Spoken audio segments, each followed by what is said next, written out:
আমার সন্তান। আসলে কথাটা আমি এভাবে আমার তো কেন, আপনি বিয়ে করে আপনি হানিমুনে যাননি? আপনারা বিয়ে করে আপনার বউ নিয়ে যাননি?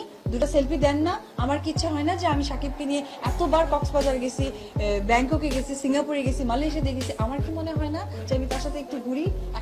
এই মাত্র একটি লাইভ প্রোগ্রামে এসে অপু বিশ্বাস কান্না বিজড়িত কণ্ঠে কি এমন স্বীকার করলেন যা নড়ে চড়ে পড়েছে পুরা ঢালিউড পাড়া। হ্যাঁ বন্ধুরা, এবার বহুদিন পর আবারও মুখ খুললেন অপু বিশ্বাস।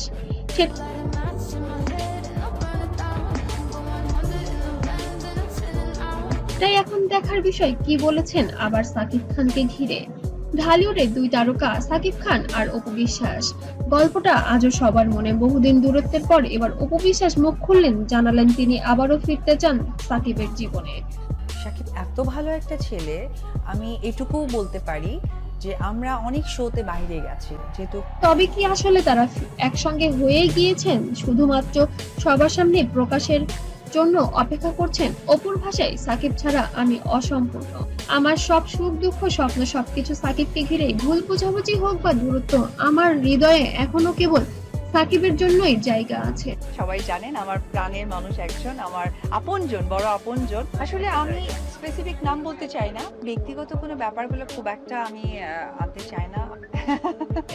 একসময় ঢালিউডে সাকিব অপুর জুটি ছিল হিট মেশিন। সিনেমা থেকে বাস্তব জীবনে সব জায়গায় তারা ছিল আলোচনায়। সেই সোনালী সময়ের স্মৃতি আজও মনে পড়ে অপু। কিন্তু সময়ের সাথে সাথে তৈরি হয় দূরত্ব, ভুল বোঝাবুঝি, দাম্পত্য কলহ আর চারপাশের চাপ এই জুটিকে আলাদা করে দেয়। তারপর শুরু হয় নানান বিতর্ক, কিন্তু অপু বিশ্বাসের মতে সব ভুল মুছে নতুন ভাবে শুরু করাই সমাধান। হ্যাঁ, এসব বকরি সকরি নিয়ে আমার সাথে কথাই বলেন না। এরা যে লেভেল, যে স্ট্যাটাসে, এদের সেখানেই মানা। আজ আমি সাকিবের কাছে একটা অনুরোধ করছি, আমাদের অতীতকে ভুলে গিয়ে আবার নতুন করে শুরু করি। আমার সন্তানের জন্যও আমি চাই বাবা মা একসাথে থাকুক। অপু বিশ্বাস এই আবেগঘন স্বীকারোক্তি ইতিমধ্যে ভাইরাল। এখন সবার একটাই প্রশ্ন, সাকিব কি ফিরবেন অপুর জীবনে, নাকি দূরত্ব থাকবে চিরদিনের জন্য?